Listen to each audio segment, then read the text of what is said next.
মুহতারাম হাজিরিন, বর্তমান এই জাগতিক শিক্ষা মানবাধিকারের নামে কখনো ট্রান্সজেন্ডারকে প্রমোট করছে, কখনো তারা ইতিহাসের দোহাই দিয়ে আশরাফুল মাখলুকাতকে বানরের সাথে তুলনা করছে, কখনো তারা নারী স্বাধীনতার নামে আমাদের মা বোনদেরকে যুবকের লালসায় পরিণত করছে। মুহতারাম হাজিরিন, ফলশ্রুতিতে আজ আমাদের যুব সমাজ বস্তুবাদের রঙিন চশমায় ইসলামকে সেকেলে মনে করছে।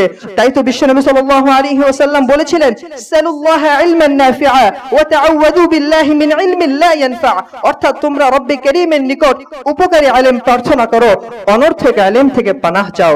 মুহতারাম হাজিরিন, এখন প্রশ্ন হচ্ছে, কোরআন সুন্নাহর আলোকে এই দুই জ্ঞানের মাঝে তারতম্য কতটুকু শ্রেষ্ঠত্বের বিচারে? আলহামদুলিল্লাহি আহলিহি ওয়াস সালাতু আলা আহলিহা, আম্মা বা'দ, ফাআউযু বিল্লাহি মিনাশ শাইতানির রাজীম, বিসমিল্লাহির রাহমানির রহিম। ইয়ারফা'ুল্লাহু আল্লাযীনা আমানু মিনকুম ওয়াল্লাযীনা উতুল ইলমা দারাজাত। وقال رسول الله صلى الله عليه وسلم طلب العلم فريضة على كل مسلم أو كما قال عليه الصلاة والتسليم। অধ্যকার মার্কাজু ফাইজুল কোরআন আল ইসলামী ঢাকা ছাত্র সংসদ কর্তৃক আয়োজিত সপ্তম বার্ষিক প্রতিযোগিতা অনুষ্ঠানের পরম শ্রদ্ধেয় বিচারক মণ্ডলী, সুদক্ষ সঞ্চালক ও আমার সামনে উপবিষ্ট বাংলাদেশের প্রত্যন্ত অঞ্চল থেকে আগত ইলম পিপাসু ছাত্র ভাইরা ও আজকে সুধী, ইতিমধ্যে আপনারা সকলে অবগত হতে পেরেছেন আমার বক্তৃতার বিষয়বস্তু সম্পর্কে, আর তা হচ্ছে ইসলামী শিক্ষা বনাম জাগতিক শিক্ষা। সময়ের সংক্ষিপ্ত পরিসরে কিঞ্চিত আলোকপাত করার প্রয়াস চালাবো ইনশাআল্লাহ, ওয়া মা তাওফীকি ইল্লা বিল্লাহ। মুহতারাম হাজিরিন, ইসলাম নামক এই সুবিশদ সংবিধানে শিক্ষার গুরুত্ব অপরিসীম। হেরা গুহায় সর্বপ্রথম বিশ্বনবী সাল্লাল্লাহু আলাইহি ওয়াসাল্লামের উপর যে আয়াতটি নাজিল হয় তা ছিল ইকরা বিসমি রাব্বিকাল্লাযী খালাক, অর্থাৎ হে নবী আপনি পড়ুন আপনার প্রতিপালকের নামে যিনি সৃষ্টি করেছেন। অন্যদিকে বিশ্বনবী সাল্লাল্লাহু আলাইহি ওয়াসাল্লাম বলছেন, তাআল্লামুল ইলমা ওয়া আল্লিমুহুন নাস, নিজেরা শিখো মানুষকে শিক্ষা দাও। মুহতারাম হাজিরিন, বর্তমান প্রেক্ষাপটকে সামনে রেখে যদি আমরা শিক্ষাকে বিশ্লেষণ করি তাহলে দেখতে পাই যে শিক্ষা মৌলিকভাবে দুই প্রকার, এক হচ্ছে ইসলামী শিক্ষা, আরেক হচ্ছে জাগতিক শিক্ষা। জাগতিক শিক্ষা দ্বারা উদ্দেশ্য হচ্ছে ওই সকল শিক্ষা যা এই নশ্বর পৃথিবীতে চলার ক্ষেত্রে আমাদের জন্য প্রয়োজন, যেমন সায়েন্স, কমার্স, আর্টস, টেকনোলজি ইত্যাদি, যার মূল সূত্র হচ্ছে অভিজ্ঞতা। পক্ষান্তরে ইসলামী শিক্ষা দ্বারা উদ্দেশ্য হচ্ছে ওই মহিমান্বিত শিক্ষা যার প্রথম শিক্ষক হচ্ছেন স্বয়ং আল্লাহ সুবহানাহু ওয়া তাআলা। নাযালা বিহি রূহুল আমিনের মিসদাক হচ্ছেন যার প্রথম বাহক, সর্বকালের সর্বশ্রেষ্ঠ আদর্শ মহামানব বিশ্বনবী মুহাম্মদুর রাসূলুল্লাহ সাল্লাল্লাহু আলাইহি ওয়াসাল্লাম হচ্ছেন যার প্রথম ধারক, যার মূল লক্ষ্য হচ্ছে রব্বে কারীমের সন্তুষ্টি, যার মূল সূত্র হচ্ছে ওয়াহী। মুহতারাম হাজিরিন, ধর্মীয় দৃষ্টিকোণ থেকে ইসলামী শিক্ষার গুরুত্ব অপরিসীম। যেমন ইবনে মাজাহ শরীফের 224 নং হাদিসে ইরশাদ হচ্ছে, তালাবুল ইলমি ফরিয়দাতুন আলা কুল্লি মুসলিম, অর্থাৎ প্রত্যেক মুসলমানের উপর দ্বীনি ইলম অর্জন করা ফরজ। অন্যদিকে সহিহ বুখারীর 16 নং হাদিসে ইরশাদ হচ্ছে, মান ইউরিদিল্লাহু বিহি খায়রান ইউফাক্কিহু ফিদ্দীন, অর্থাৎ আল্লাহ তাআলা যার কল্যাণ চান তাকে দ্বীনের সঠিক প্রজ্ঞা দান করেন। মুহতারাম হাজিরিন, এখন প্রশ্ন হচ্ছে, তবে কি জাগতিক শিক্ষার মাঝে কোনই কল্যাণ নেই? আমি বলবো অবশ্যই রয়েছে।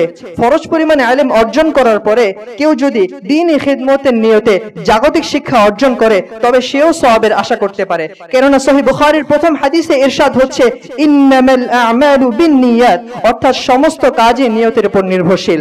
আর যদি কেউ বর্তমান বিজ্ঞান এবং তথ্য প্রযুক্তির যুগে মুসলমানদের অস্তিত্বকে টিকিয়ে রাখার লক্ষ্যে আধুনিক জ্ঞান বিজ্ঞান এবং সামরিক শক্তিতে পারদর্শিতা অর্জন করে, তবে তো সূরাতুল আনফালের 60 নং আয়াত সে কথাই বলছে, ওয়া'ইদ্দু লাহুম মাসতাতাতুম মিন কুওয়াহ, অর্থাৎ তোমরা তোমাদের সাধ্য অনুযায়ী শক্তি অর্জন করো। মুহতারাম হাজিরিন, তবে আমাদেরকে একটি বিষয় লক্ষ্য রাখতে হবে, বর্তমান তথাকথিত এই জাগতিক শিক্ষা এবং ইসলাম সমর্থিত জাগতিক শিক্ষার মাঝে রয়েছে বিস্তর ব্যবধান। আল্লাহ সুবহানাহু ওয়া তাআলা পৃথিবীর শুরুলগ্ন থেকেই আম্বিয়া আলাইহিস সালাতু ওয়াস সালামদেরকে ইসলামী শিক্ষার পাশাপাশি জাগতিক শিক্ষাও দান করেছিলেন। পক্ষান্তরে বর্তমান তথাকথিত এই জাগতিক শিক্ষার সূচনা হয়েছিল ফরাসি বিপ্লবের পরে। বলতেই হয়, বর্তমান এই জাগতিক শিক্ষার মাঝে পাশ্চাত্যের অন্ধ অনুকরণের মাধ্যমে শিক্ষার উপাদান এবং পরিবেশের মাঝে নাস্তিকতা এবং ধর্মহীনতার বিষাক্ত বীজ বপন করে দেওয়া হয়েছে। মুহতারাম হাজিরিন, বর্তমান এই জাগতিক শিক্ষা মানবাধিকারের নামে কখনো ট্রান্সজেন্ডারকে প্রমোট করছে, কখনো তারা ইতিহাসের দোহাই দিয়ে আশরাফুল মাখলুকাতকে বানরের সাথে তুলনা করছে, কখনো তারা নারী স্বাধীনতার নামে আমাদের মা বোনদেরকে যুবকের লালসায় পরিণত করছে। মুহতারাম হাজিরিন, ফলশ্রুতিতে আজ আমাদের যুব সমাজ বস্তুবাদের রঙিন চশমায় ইসলামকে সেকেলে মনে করছে। তাই তো বিশ্বনবী সাল্লাল্লাহু আলাইহি ওয়াসাল্লাম বলেছিলেন, সালুল্লাহা ইলমান নাফিআ ওয়া তাআওয়াযু বিল্লাহি মিন ইলমিন লা ইয়ানফা, অর্থাৎ তোমরা রব্বে কারীমের নিকট উপকারী ইলম প্রার্থনা করো, অনর্থক ইলম থেকে পানাহ চাও। মুহতারাম হাজিরিন, এখন প্রশ্ন হচ্ছে, কোরআন সুন্নাহর আলোকে এই দুই জ্ঞানের মাঝে তারতম্য কতটুকু শ্রেষ্ঠত্বের বিচারে? সেক্ষেত্রে আবু দাউদ শরীফের 3641 নং হাদিসে ইসলামী শিক্ষায় শিক্ষিত ব্যক্তির ব্যাপারে বলা হচ্ছে, ইন্নাল আলিমা লা ইস্তাগফিরু লাহু মান ফিস সামাওয়াতি ওয়াল আরদ, অর্থাৎ একজন আলেমের জন্য আসমান জমিনের সকল ফেরেশতারা দোয়া করে, পক্ষান্তরে একজন জাগতিক শিক্ষায় শিক্ষিত ব্যক্তি সেই দোয়া থেকে বঞ্চিত হয়।